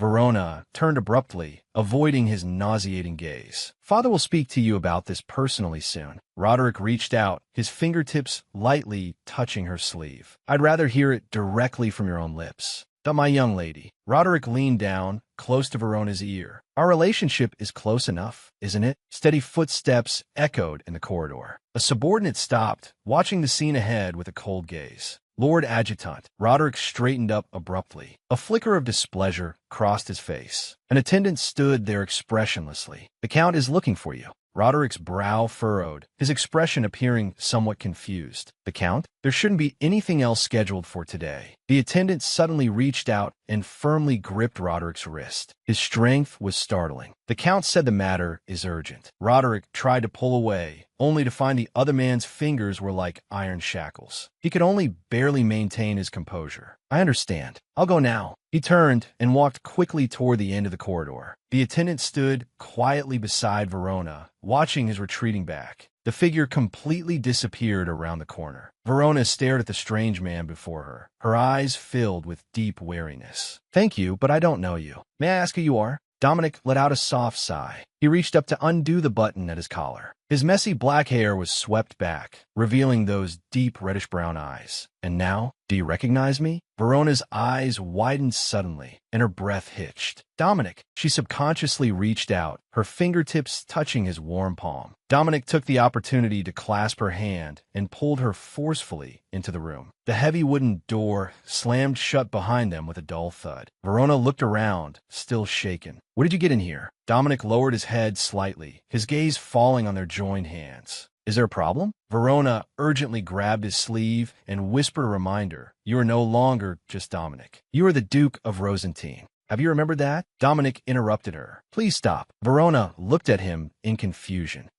He lowered his head slightly, shadows masking half of his face. At least don't call me that. When you call me that, it feels like you're intentionally distancing yourself from me. When you call me that, it feels like you're intentionally distancing yourself from me. Verona turned her head slightly to avoid his burning gaze. Since yesterday, things have felt a bit off. In this empire, no one would want to keep their distance from the Duke. A faint smile played on her lips, but her tone carried a hint of teasing. In fact, even the young ladies of noble families are probably coveting the position of Duchess right now. Dominic took a step forward, closing the gap between them. And what about you? Verona froze. Me? I have no interest in marriage. Verona turned around abruptly, her skirt swirling in the air. Don't say such things so easily. Dominic caught her hand. I'm serious. Verona raised her face to look into those eyes so close to her own. Are you joking? But your eyes look so sincere. Dominic fell silent and lowered his gaze, his expression becoming solemn. What exactly are you thinking?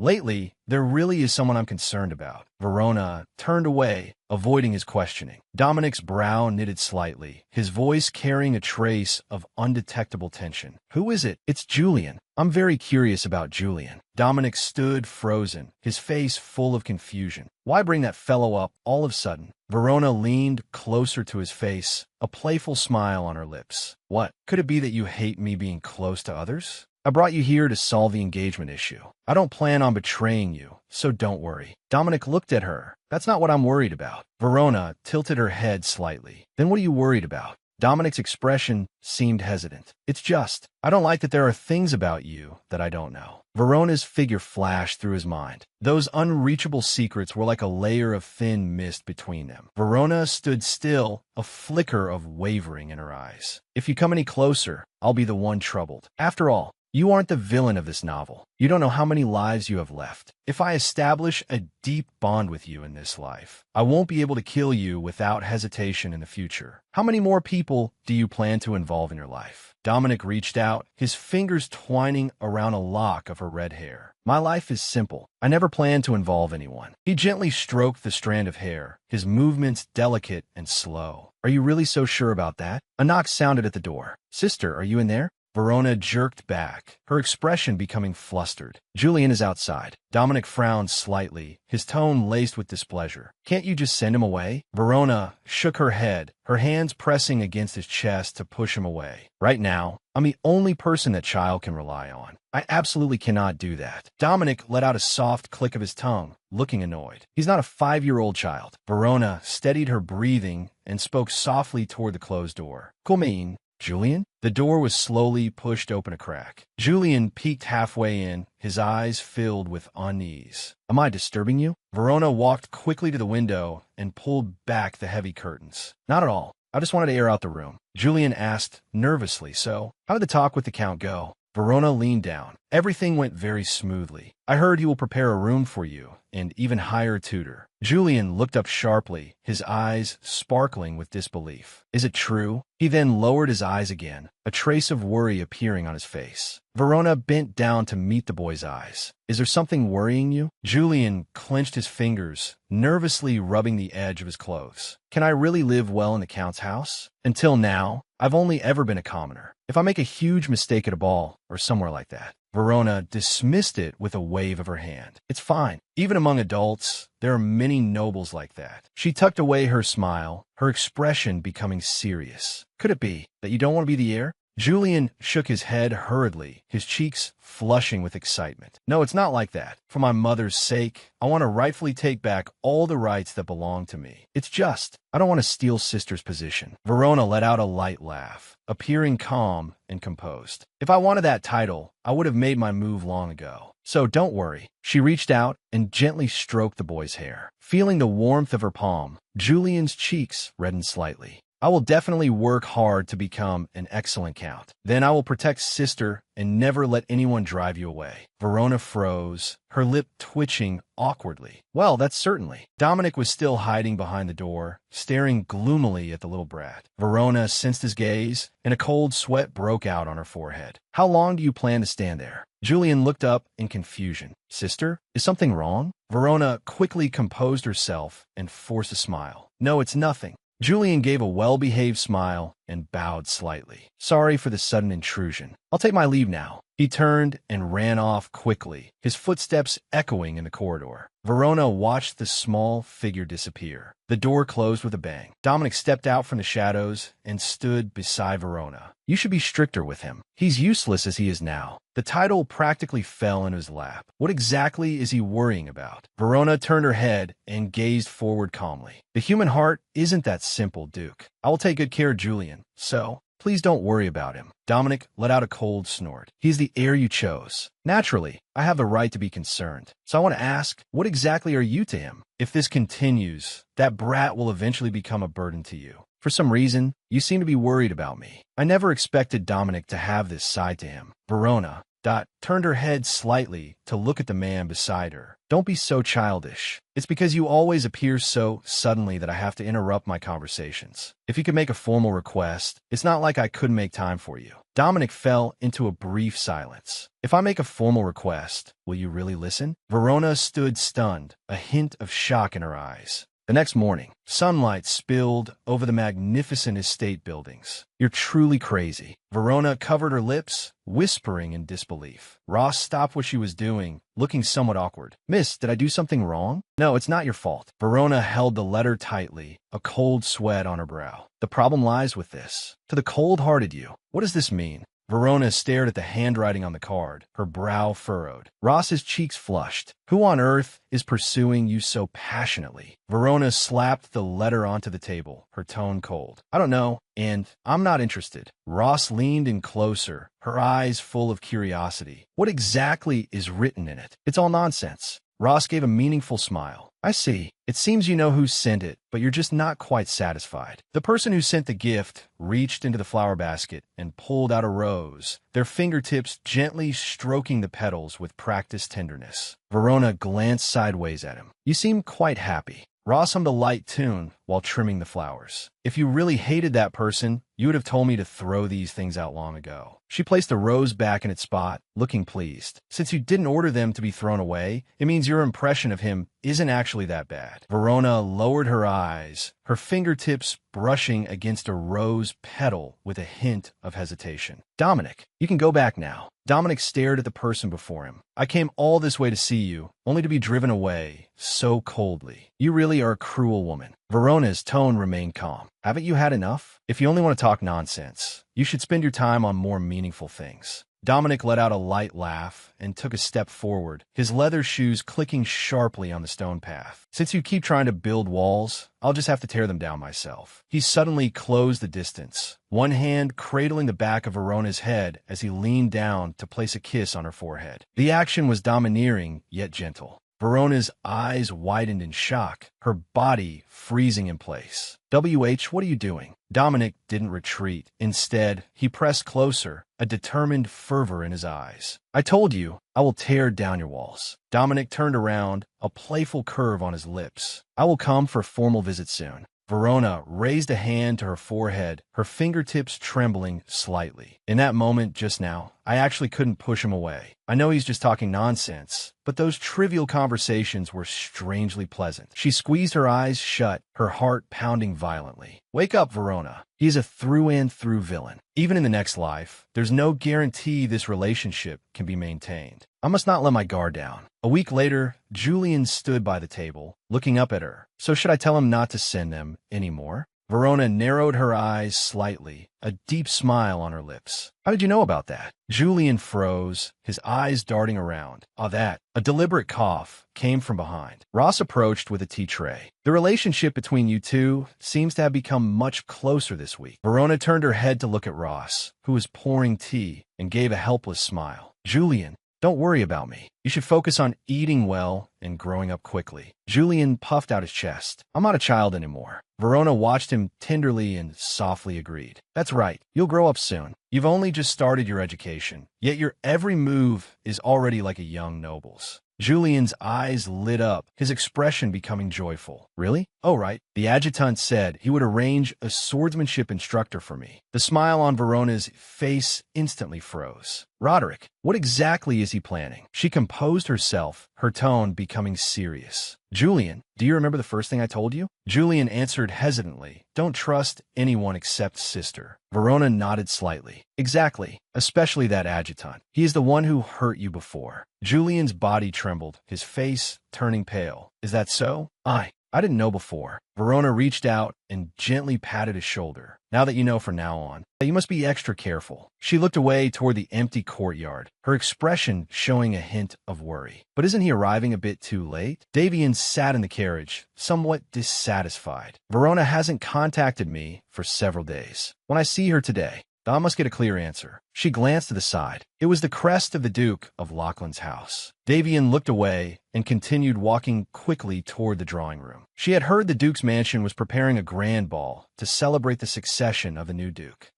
Dot pushed open the heavy wooden door, but her steps halted abruptly when she saw the scene inside. Father? From inside the room, Dot came a burst of hearty laughter. Of course, it is a great honor that you would come in person to deliver the invitation. Dominic bowed slightly, his tone steady and polite. I have come today on behalf of the Duke's house. The Duke himself hopes to visit in person in the future. Davian's father gave a gentle smile and nodded. I see. Then we shall meet again at the ball. He turned his head to look at his daughter standing in the doorway.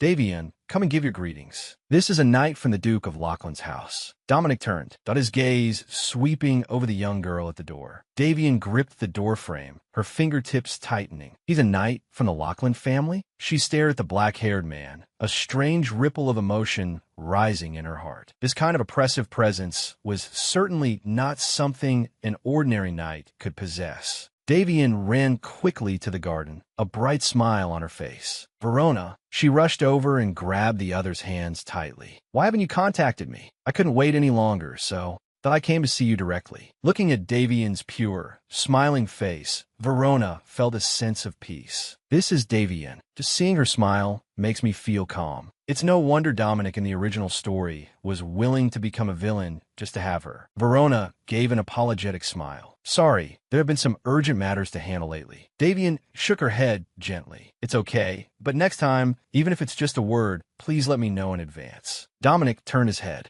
got a deep smile on his lips. Verona pulled her thoughts back, grateful she had prevented their meeting. But you did arrive quite late today. Did something happen? Davian took her friend's arm and softly mentioned what she had just seen. Just now, a knight from the Duke of Lachlan's house came. It seemed he was here to deliver a ball invitation. He looked very handsome. I even thought for a moment he was the Duke himself. Verona's expression shifted, and she turned to ask, is that so? What did he look like? Davian recalled the man's appearance. He had black hair and unforgettable red eyes. Verona's pupils snapped shut. Black hair, red eyes. She turned abruptly and grabbed Davian's shoulders with both hands. You saw him? Davian was startled by this sudden reaction and answered hesitantly, why yes. Why? Is something wrong? Verona's face turned pale and her breathing quickened. Why? Why would Dominic appear there? Verona grabbed the other's arm again, her expression tense. You saw that man? Davian was stunned by the sudden force and responded hesitantly, why yes. Verona didn't let go, her tone becoming more urgent. And then? What else did he say? She released her grip, her gaze falling to the ground, her expression becoming heavy. That Imperial Guard was actually Dominic. If Davian is targeted by him, it'll be bad. Davian carefully observed her friend and asked softly, did something special happen? We only talked for a few moments. We talked about you.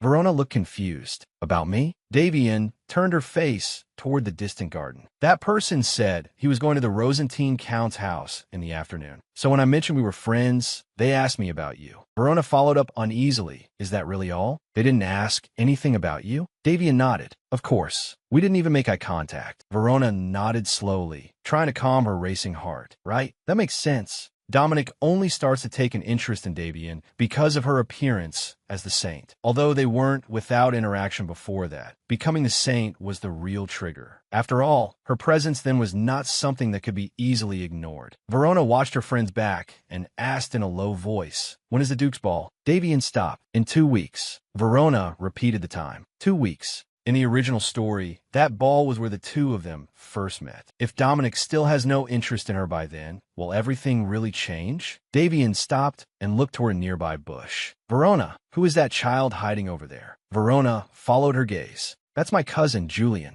Julian was hiding behind the plants, peeking out with only half his body, watching them timidly. Davian bent down and greeted him gently. "Hello, Julian. I'm Davian Celia, Verona's friend." Julian's cheeks flushed slightly as he nervously twisted his fingers. Hello. Verona suddenly remembered something and turned to her side. "Davian, you said before that your brother is very good at swordsmanship, right?" Davian was taken aback. "That's true, but..." Verona's eyes flashed with determination. "If it's Davian's family, they are definitely trustworthy. Actually, I'm looking for a swordsmanship teacher for Julian, if your brother is willing." "Young lady," a brown-haired man suddenly appeared from behind, interrupting their conversation. The butler bowed slightly to the two ladies present. "A guest from the Duke of Lachlan's house has arrived." Dominic raised his hand and lightly adjusted the stray hairs on his forehead, a composed smile on his lips. "A pleasure to meet you, Miss Verona Rosentine." Verona's body froze, and her breath nearly stopped.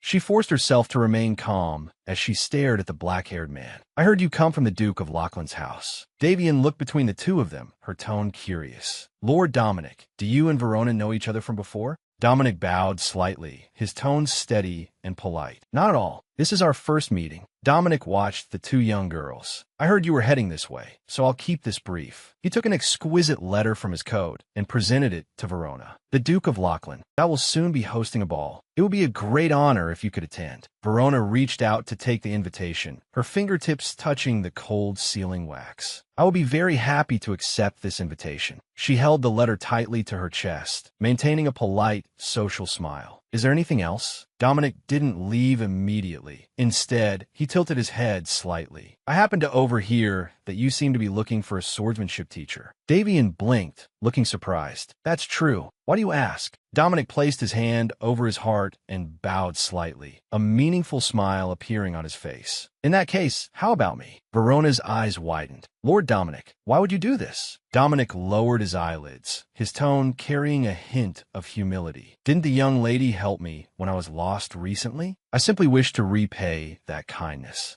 Davian cupped her cheeks, her expression becoming excited. "Oh my, so you two are already this close." Verona's face instantly turned pale. That look, she couldn't possibly be trying to set me up with Dominic, could she? She turned abruptly and grabbed Davian's arm, trying to lead her friend away. "How could we trouble such a busy person?" Dominic turned his head, a smooth curve on his lips. "It's no trouble at all. Thanks to the Duke's consideration, I have plenty of time now, Verona." Verona gritted her teeth, a coldness in her gaze. "It seems you have a very merciful master, Dominic." Dominic accepted the sarcasm calmly, appearing almost proud. "Yes, it is my honor to serve him." Davian leaned close to Verona's ear and whispered, "Using your cousin as an excuse is just a cover, isn't it? Maybe the person he's really interested in is you. Why not give him a chance?" Verona let out a helpless sigh. "Davian, it's really not what you think." Julian ran out from his hiding spot and stopped before them with light steps. "My swordsmanship teacher?" Julian looked up, his eyes sparkling with anticipation. "The Duke's personal guard. That is really going to teach me swordsmanship?" Verona looked at her young cousin and remembered that his father had also been a knight. A ripple of emotion stirred in her heart. Dominic knelt on one knee to meet the boy's eyes. "If I have permission, I can evaluate your basic stance right now." Julian held his breath. Really? Verona let out a helpless sigh. Seeing her cousin's eager expression, she finally softened. Go ahead, show him what you've got. Julian jumped up excitedly. Thank you, sister. I'll go get my wooden sword. He turned and ran off with light steps, leaving Verona and Dominic facing each other. Verona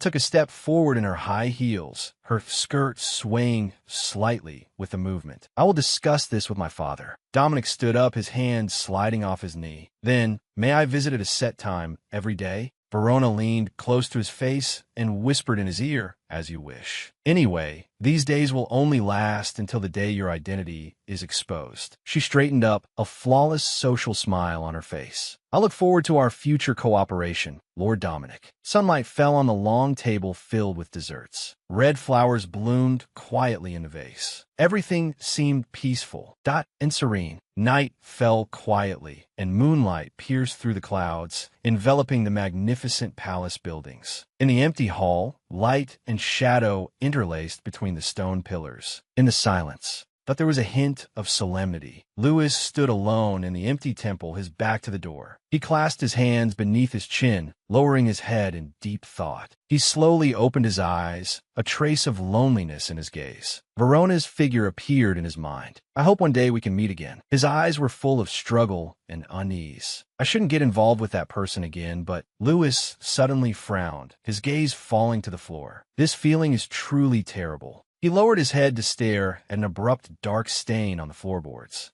Why is there a stain here? Louis knelt on one knee and leaned down to observe closely, his fingers gently touching the shadow. Louis's pupils contracted suddenly, and a cold sweat broke out on his brow. Wait, don't tell me this is. He slowly raised his right hand. His fingertips were stained with a viscous, dark substance. The stain seemed to have a life of its own, spreading across his skin. Black magic. This evil aura. There's no mistake. It has actually penetrated this far. Louis knelt on one knee, his fingertips touching the ground. There's a stain on the floor. Is it this? He trembled and turned his head to look at the mark on his fingertips. Black magic. Steady footsteps approached from a distance, echoing in the corridor. The door was pushed open, and a priest walked in slowly. Louis stood up and looked toward the figure at the end of the corridor. High priest, please come here. Louis stepped aside to show the priest. Please look at this. The priest leaned down to stare at the residue on the ground. This is indeed a trace of black magic. Louis's brow was tightly knit. To dare defile the holy temple. Has anything like this happened before? The priest looked grave. Recently, reports of black mages appearing across the empire have surged. I'm afraid similar news will soon spread in the capital. There have even been incidents of holy relics being stolen from the temple. Louis clenched his fist. They must be planning something. The high priest watched the night. This concerns the dignity of the temple, Louis. Start investigating this matter tomorrow. Uncover the identities of the black mages hiding like rats and wipe them out completely. Louis lowered his hands slightly, his expression solemn. Understood. He turned and walked through the long corridor of towering stone pillars, his footsteps echoing in the empty building. He looked down at the documents in his hand, his expression growing more serious. 3 days after the investigation began, Louis discovered a commonality among the missing relics. First, they were items of little importance to the temple. Second, they were objects that wouldn't fetch much money even if sold on the market. He lowered his eyes to the records in his hand. Isn't this a necklace used to detect the degree of soul corruption? Would black mages really use magic for something like this? What is the reason? Louis walked down the street, his boots clicking against the stone pavement. Something's not right. These items bring them no substantial benefit. He stopped, his hand resting on the hilt of the sword at his waist, lost in thought. Louis leaned against a stone pillar. Could it be that this wasn't done by black mages? He suddenly stopped, his gaze locking onto the end of the long corridor. A figure in a dark cloak was sitting there. Who's there? The hand under the cloak trembled violently, fingertips curling in fear. The person quickly stood up and fled deep into the corridor.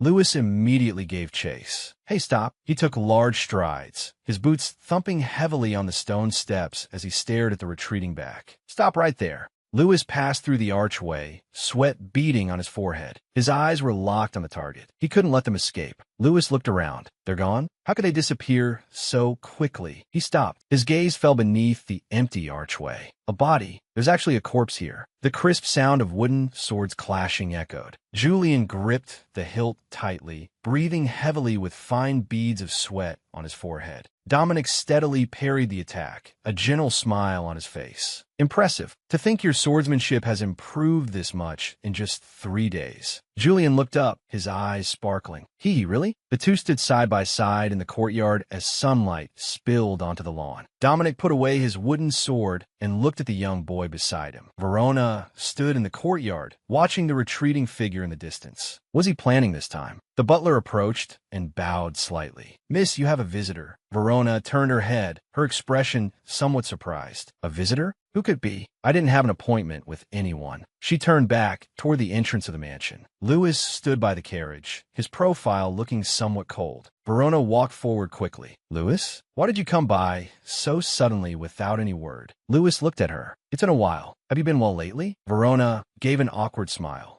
Is opposizo. A lot has happened, actually." She looked him over with some confusion. "But why are you just standing out here? Won't you come inside for a bit?" Louis's expression turned serious. "Miss Verona, a dark magician has appeared in the capital." Verona's body jolted, her pupils contracting in shock. The person's true identity hasn't been determined yet, but since a body corrupted by black magic was found, I came specifically to warn you. Please remain vigilant during this time. She lowered her eyes, avoiding his gaze. "Oh, I understand. Thank you." Louis nodded slightly. "Then, I'll head back to continue the investigation. I'll visit again next time." He turned and nimbly climbed into the carriage. The wheels rolled over the ground with a dull thud. Verona stood in place, watching the carriage fade into the distance, her back reflecting a hint of solemnity. Verona suddenly turned her head, looking behind her in panic. A body corrupted by black magic was found. Dominic stood on the porch, watching ahead with a cold expression. "How absurd." Verona walked quickly to him and looked up into his eyes. "You didn't do this, did you?" Dominic slightly turned his face to avoid her gaze. "What benefit would there be for me to do such a thing?" He lowered his eyes, his gaze becoming deep and cold. "It's just that I thought of someone." Dominic turned his head slightly, a trace of hesitation in his eyes. "I just thought of someone." Verona stopped and turned to look at the man beside her. "Thought of someone? Who do you mean?" Dominic fell into a distant memory. "The teacher who taught me black magic." A figure in a dark cloak stood before an altar, exuding a dangerous aura. He pulled himself back to the present and shook his head gently. "Even if it's not that person." Dominic looked into the distance in silence, his expression becoming increasingly solemn. Verona sensed something was wrong and pressed further. "What exactly is going on?" Dominic asked. "You can see the future, right?" Verona's shoulders jolted, a flash of panic in her eyes. "If that's the case, why are you pretending to know nothing about this?" She stammered, avoiding his gaze. "Well, of course, I can't see the entire future. If I really had that kind of power, I'd have been a sanist long ago." Dominic withdrew his gaze and started walking forward. "More importantly, Julian is still waiting for you. Let's go back quickly." Verona watched his back and followed silently, her long hair swaying gently with her steps. Dominic passed through the grand golden gates, his expression returning to its usual coldness. The Duke's mansion was brightly lit under the night sky, the entire building appearing solemn and quiet in the moonlight. Dominic sat alone in a magnificent armchair, legs crossed, lost in cold thought. It's strange that Verona wouldn't even know such common knowledge. He took an exquisite dark green jewelry box from his coat, his fingertips lightly brushing the lid before slowly opening it, revealing a ring set with a massive gemstone. "She even knew that this ring was a memento from my mother." Dominic snapped the jewelry box shut and leaned back against the chair, his gaze full of scrutiny and doubt. "So, why is Verona hiding her abilities?" He narrowed his eyes, his gaze falling on the empty space ahead. A familiar figure emerged before his eyes. Verona sat quietly on a bench, her long hair cascading down like a waterfall, her demeanor elegant and composed, as if she truly existed in this room. Dominic watched the phantom before him, his lips curling into a cold arc. Even if it's just a phantom, it looks quite like a real person. He stood up and looked directly at the illusory existence. "What do you want this time?" Verona lowered her eyes, her expression solemn. "You will regret this, Dominic Lochlerin."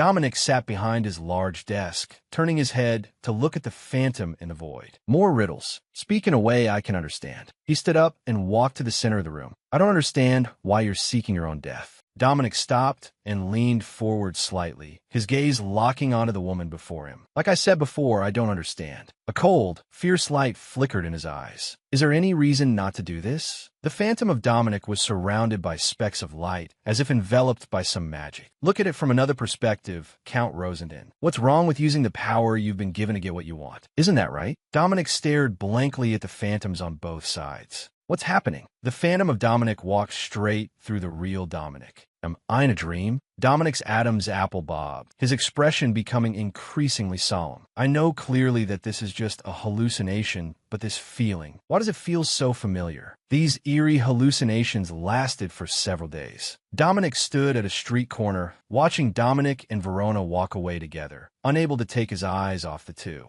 He turned his head slightly, a deep sense of inquiry in his eyes. In this false illusion, I developed a strong interest in Verona. To get her attention, I tried countless times. Dominic blocked her path, his eyes filled with undisguised possessiveness. I want everything of yours. Verona picked up her skirt and walked forward without looking back. That is a wish you will never achieve in your lifetime. He stopped, a playful smile on his lips. There should always be some things in this world that cannot be achieved, right? Verona looked straight ahead, her expression confident and fearless. Where does this certainty come from? Dominic reached out. I've been looking for a woman I can't control. Until one day, I realized that the real me has the same mindset. Dominic gazed at his own palm, his expression becoming increasingly solemn. Dominic suddenly clenched his fist. Could it be that there is some connection between me and the version of myself in the hallucinations? What exactly is the relationship between me and my future self? If that isn't the future, could it be my past? Dominic's pupils shrank suddenly. The version of himself in the phantom spoke. Are you just giving up that easily? In reality, he looked around at the desolate, withered trees, his expression grim. What is it this time? Dominic held a long sword, pointing it directly at Verona, who had slumped to the ground. She leaned against the cold rock, her head hanging tiredly. Sorry, I'm already tired. Verona reached out and grabbed the cold blade, letting the sharp edge press against her palm. Dominic's eyes widened in shock, his breathing quickening. What are you doing? Verona gripped the blade tightly with both hands as blood snaked down through her fingers, soaking her sleeves. I'm seeking death, of course. She raised her face, her gaze filled with determination. Wait for me in the subconscious. I won't lose so easily next time. The blade suddenly pierced through flesh with a dull sound. Dominic froze on the spot, his pupils trembling violently from extreme terror. Warm liquid splashed onto his cloak. Verona! He screamed the name with all his might. Dominic suddenly sat up in bed, gasping for air. Cold sweat soaked his shirt, and his hands gripped the messy bedding tightly. He looked around the silent bedroom, his eyes filled with confusion and fear. Is this reality? Verona's voice from her final moments still echoed in his ears. Wait for me in the subconscious. I won't lose so easily next time. Dominic covered his face with both hands, a few low, cold chuckles escaping through his fingers. How absurd. Life isn't something that can just start over from the beginning so easily. He slowly lowered his hands, a self-deprecating curve on his lips, yet his eyes stared blankly ahead. What if what Verona saw wasn't the future, but a past that has already happened, starting from the beginning? What if he is simply repeating the same life?